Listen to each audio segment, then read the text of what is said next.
Turning now to the war in Israel, the IDF says it's taken out 3 Hamas company commanders in overnight strikes, airstrikes, as it continues to strengthen its grip on Gaza City. So Israeli troops finding a Hamas tunnel under the Shifa hospital as well.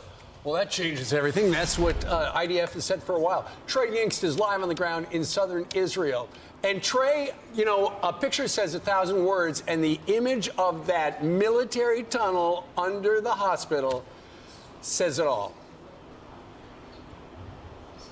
Yeah, hey guys, good morning. I do want to start with some good news for once amid this horrific story about Al-Shifa Hospital. Over the weekend, we learned that 31 premature babies were evacuated from the facility to a hospital in southern Gaza. Well, today, those babies, some of them crossed into Egypt, where they will receive more medical care. This was done in coordination with the United Nations and the Palestinian Red Crescent, and is just one piece of good news. As we continue to follow the developments on the ground, Israeli forces pushing deeper into Gaza City this weekend. And yesterday, they did release some new information about Shifa Hospital and Hamas activities there. We now know at least 2 foreign hostages were taken to the hospital on the morning of October 7th, according to CCTV video released by the IDF.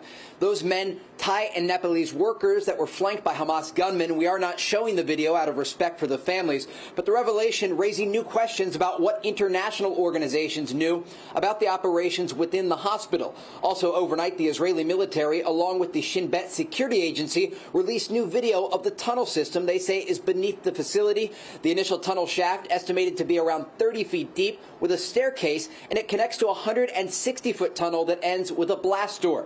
Now, the Israelis do expect to find more as they keep digging in this area. As the IDF pushes deeper into and below Gaza, there are new regional concerns about Iran and its proxies climbing into an unstable situation. On Sunday, Iran-backed Houthi rebels hijacked a cargo ship in the Red Sea. The British-owned ship, called the Galaxy Leader, had no Israeli citizens on board when it was traveling from Turkey to India, and it was intercepted. A lot of developments over the weekend, and we do know the northern front remains active between Israel and Hezbollah.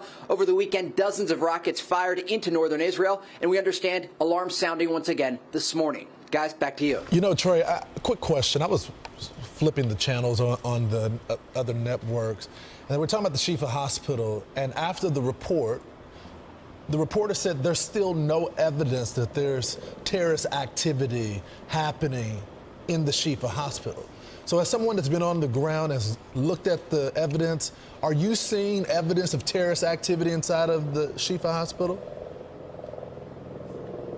Yeah, so last week, less than 24 hours after the Israelis raided the hospital, we joined them in the middle of the night to see the evidence they had to present. And they showed us weapons in an MRI room and also a number of maps and booklets they say are linked to Hamas. Now, we have no way to independently verify when and where they found those weapons, but they say they were inside the room when they entered, and they've now uncovered this tunnel shaft, which is a major indication and something the Israelis are touting as a victory on the information war, because over the past, and I can just see a Black Hawk helicopter flying toward Gaza. These helicopters are often used to evacuate casualties.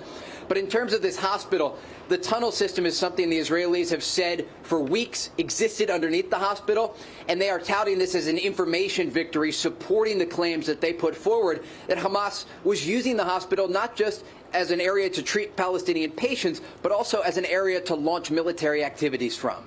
Right. Picture says 1,000 words. All right, Trey, thank you very much.